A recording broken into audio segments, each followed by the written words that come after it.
Hi, I'm Steve Thomas. This is Cacophony at the Women's Football World Cup, a glorious celebration of music from around the world, all written by women and chosen specially for Cacophony by leading female musicians. This episode features music from Spain, with Inés Medina-Fernández's choices bringing us music from all corners of the country that explores this world, faraway worlds, our inner world, and the vastness of existence. Inés Medina-Fernández is a pianist, composer, and astrophysicist. Recently returned to Spain after periods living abroad, an ancient rural environment has sent her music in a new, perhaps unexpected direction.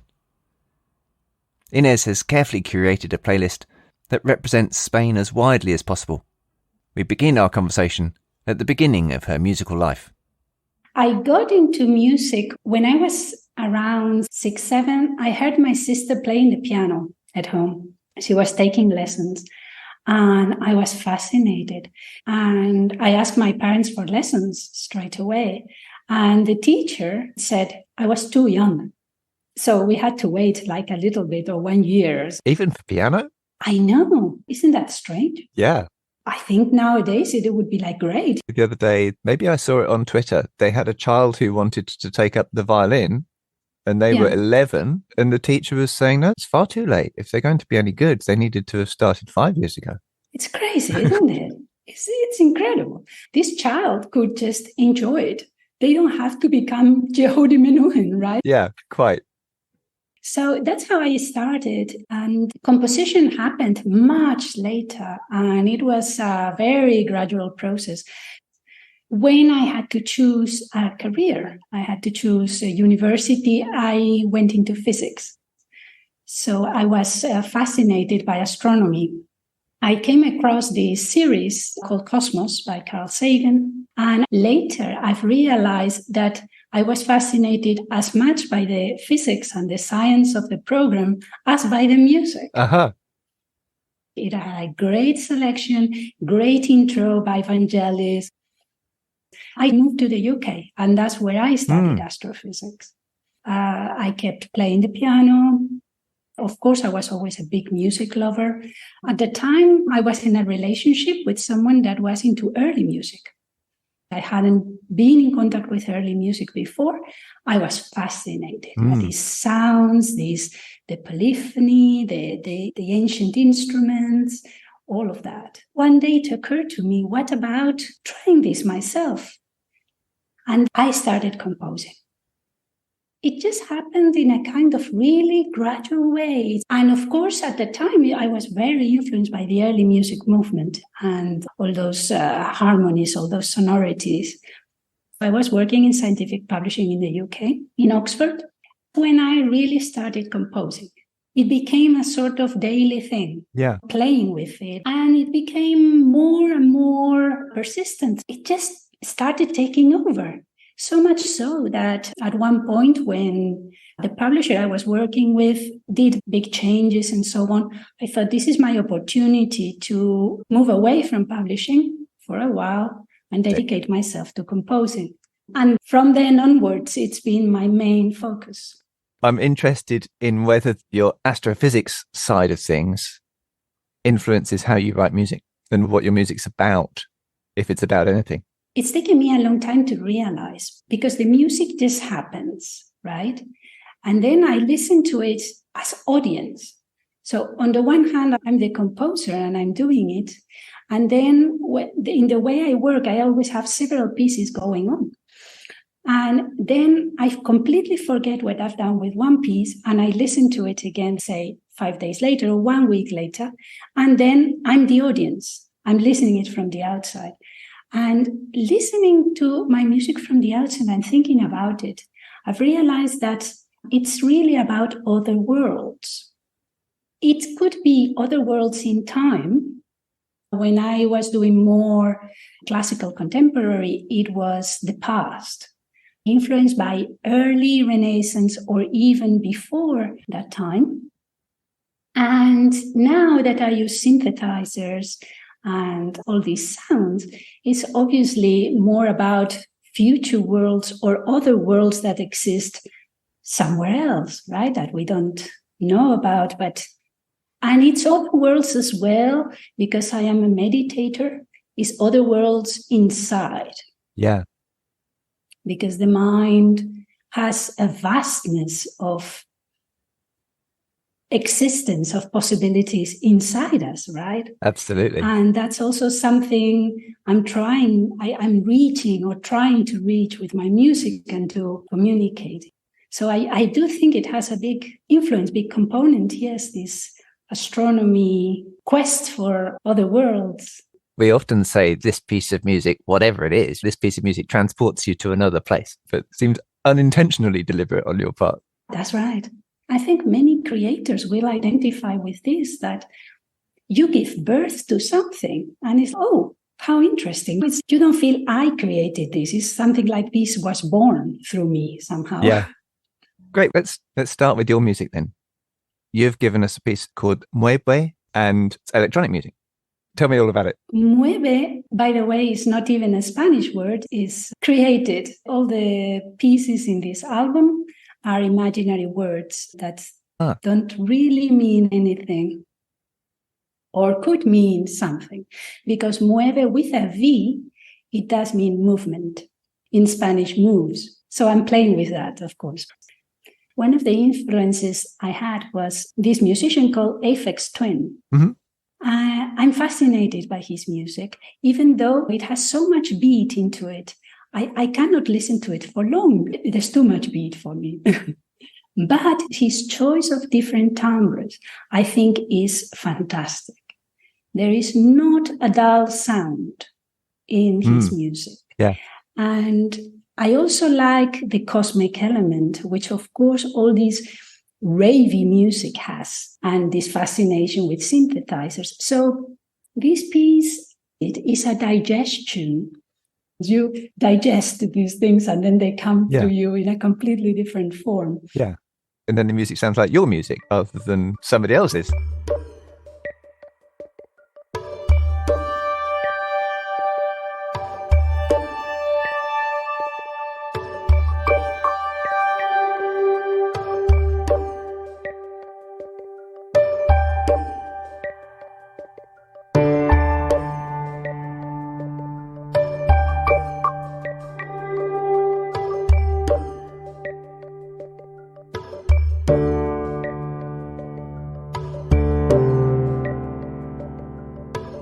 It's a new departure for you to start working purely electronically?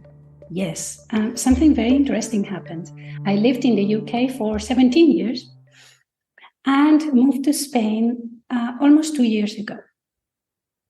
I am from Madrid, but I moved to rural Spain, Jaén in Andalusia, which is an olive tree region. I moved to this old house, which belongs to my family. My great-grandfather built it.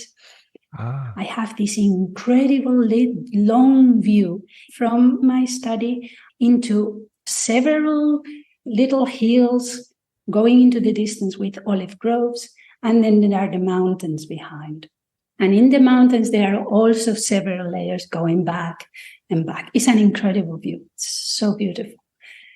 And when I started working with this view and in this house and in this new environment, this rural environment, I was looking at ideas I had collected.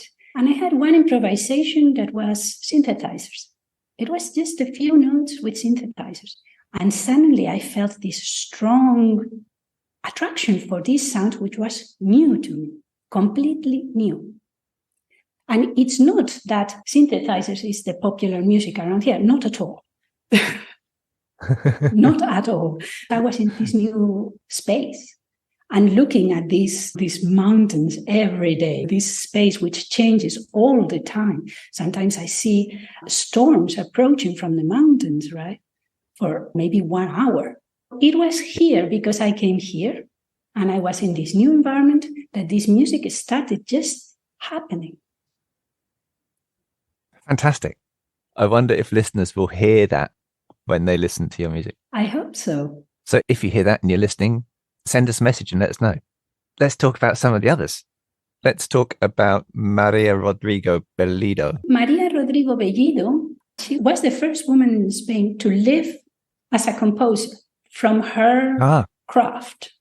She was the first in so many things. And I had never heard about her.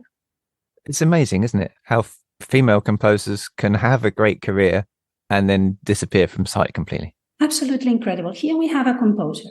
Your listeners will hear what a good composer she was. Yeah. How beautiful, how refined. Yeah. She had a composer's career and a pianist career. She was a child prodigy. At 14, she started giving recitals, giving concerts. She had a grant to go and study with Richard Strauss. She was a friend of Karl Orff. She was with all la crème de la crème of music at the time. And her father was a composer? Her father was a composer. Her sister was the first female psychologist in Spain, or first graduate in psychology in Spain. So they had a very forward-looking family. When the Spanish Civil War broke, she moved out of Spain. She moved to Switzerland, then Colombia, and then she finally ended up in Puerto Rico. It was maybe because she spent a large part of her life outside of Spain that she was not so much remembered in Spain. I don't know. I don't understand it. Because even if you look for her biography, there are many things that are not known. Even her date of death. It's not that long ago. It's 1967. That's right. So she was completely forgotten and she was active her whole life. And so it was a joy to find this composer. Amazed. I was amazed. Great. The piece you've chosen is awesome. We've chosen the march from Beckeriana. Beckeriana. Yes, that comes from Gustavo Adolfo Becker, who is a romantic Spanish poet. And Becker had a very influential oeuvre in romantic literature in Spain, which was a little bit of German tendencies. And this piece, I've seen it classified as one-act opera, but also as zarzuela. And zarzuela is a Spanish genre of operetta. Zarzuela is something that I always found a little bit tiresome. Slightly artificial characters, slightly overblown, slightly overdramatic. But yeah, I would say the quality of the music to me is more like opera. Because operetta is more about the singing and what's happening, and music is a little bit secondary. But this piece, this Beckeriana, I would think that the music is good enough for opera, definitely.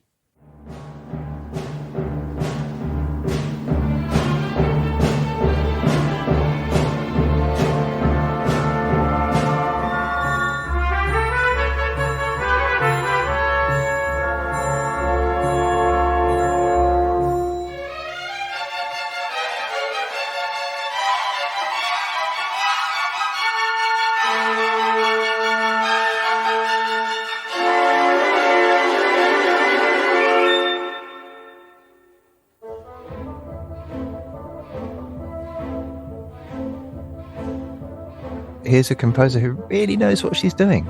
That's right.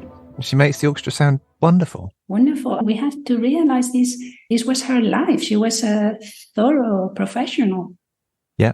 This wasn't some kind of hobby. So yes, it's been a fantastic discovery, and I hope we start seeing her more in concert programs. Eva Ugalde. Eva Ugalde. So when I chose these composers, I wanted a variety in time and in geography as well within Spain. Maria Rodrigo was a Madrileñan, like I am. And Eva Ugalde is Basque. She's contemporary, so she's active right now. And she specializes in choral music. And I've been in touch with her about the piece. She told me it was challenging because it was a commission from Madrid to do something in Castellano, what we call Spanish, sort of the official language of Spain, but she usually works in the Basque language. So it was very challenging for her and for the poet who wrote the lyrics, because they were not used to working in Castellano. And I chose it because it had a sort of light, playful element into it. And I felt it was very feminine. All these women singing. Yes. Yeah. There was something about it. Since we were talking about women playing football, women composers, so I thought, okay, let's continue with the female theme. She said, yes, there is something about it, about women talking to women. Imagine they are somewhere in a restroom and they are all chatting. So there's something like that.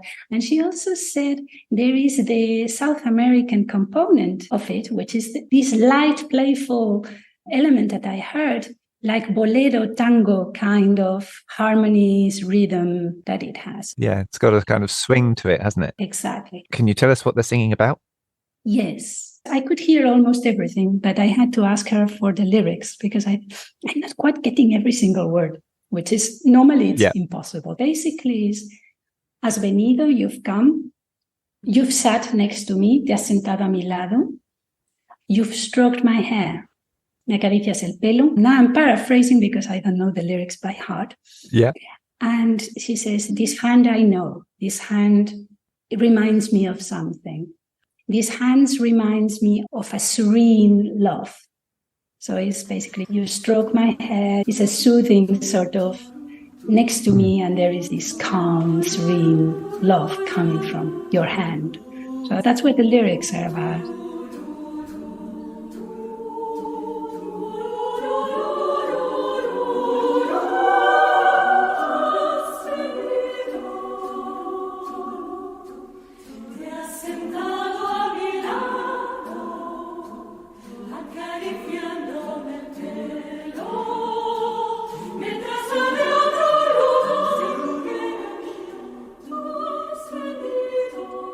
Yeah, how lovely. I really think that comes across. There's a warmth and a companionship and a love to it.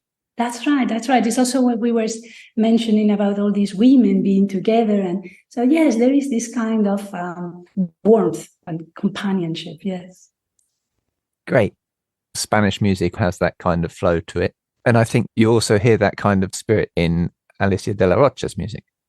That's right. That's right. Alicia de la Rocha, as your listeners might probably know, was a very famous pianist. And when I was researching for Spanish composers, I found that she composed music. She had done 40 pieces during her youth, which she completely dismissed. Incredible, isn't it? Incredible. I had no idea she'd written anything. Nor did I, nor did the Spanish composers who are alive now I've talked to. It's a surprise to all of us. It's come to light when she passed away and her archives came to light. Because she really was one of the leading pianists of the last century. That's right. So my guess is she was so successful as a pianist that she just ignored these compositions. She just didn't think anything of them. But when I listened to this one, Festivola, I thought, wow, this is her digestion of all this repertoire, right? You can hear these granados, these albenitas she was always playing, and it's digested and then brought out in a very interesting new piece. And of course, fantastically performed by her. Yes. In her style, right? So I thought, I really would like to include her because she's such a name in Spanish music.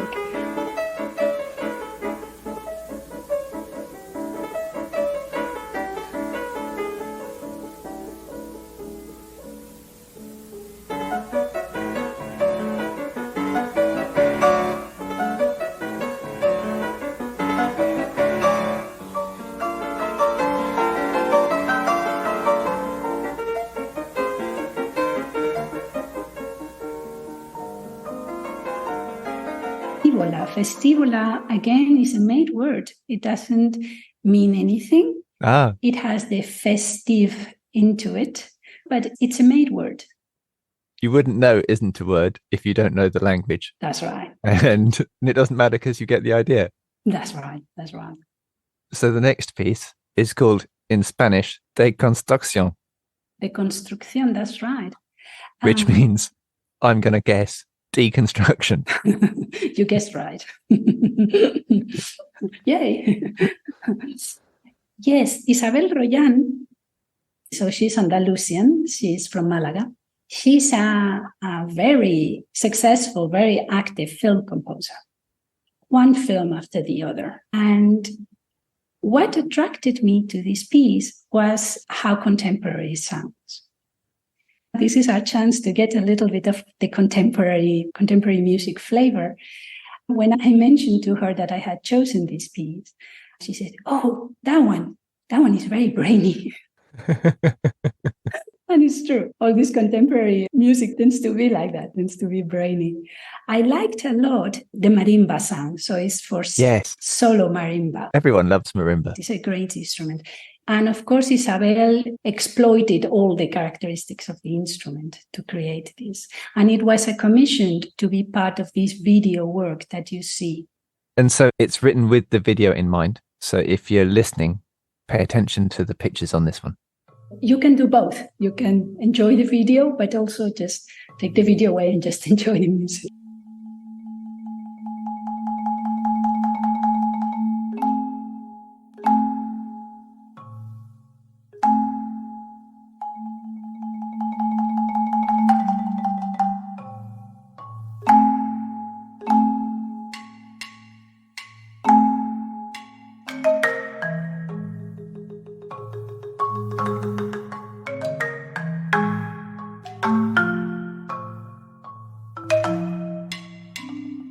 That's it. We have 5 different, varied, exciting. That's right. We've also, what I was going to say about the geographical points. So we've had Alicia de la Rocha is Catalan. So we have Catalan, Basque, Madrid, Andalusia. I couldn't cover all the regions, but at least we have a few in there. I love that you've taken that into consideration too, on top of everything else. Would you say that there's anything that marks these pieces out as Spanish? Is there a kind of an essential Spanish style that runs through all these pieces? Doesn't have to be. I don't think so. Music is universal. I know there are themes going on in certain countries. You have certain tendencies because composers influence each other. And then we have Granados, Albéniz, Falla, all of that influencing each other. Mm-hmm. Yeah. But, music is universal. Music is universal. Absolutely. That's one of the great things about this project, actually, is the universality. That was lovely, Inés. Thank you very much, Steve. It was a fun project. I discovered a lot of things as well, a lot of music. Very interesting.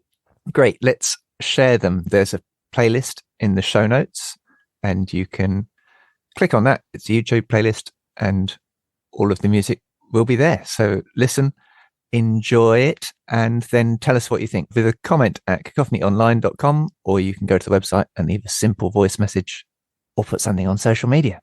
And vote for us. Yeah, when the time comes, vote for Spain. Thank you very much indeed. That was Inés Medina-Fernández with her choices of music from Spain. All the links you need are in the podcast show notes, so please listen to the complete music, share and support us if you can. We'd be very grateful. The Women's World Cup of Classical Music gets underway on the 20th of July. Be sure to check it out and cast your votes. So, come back for more, and thanks for listening.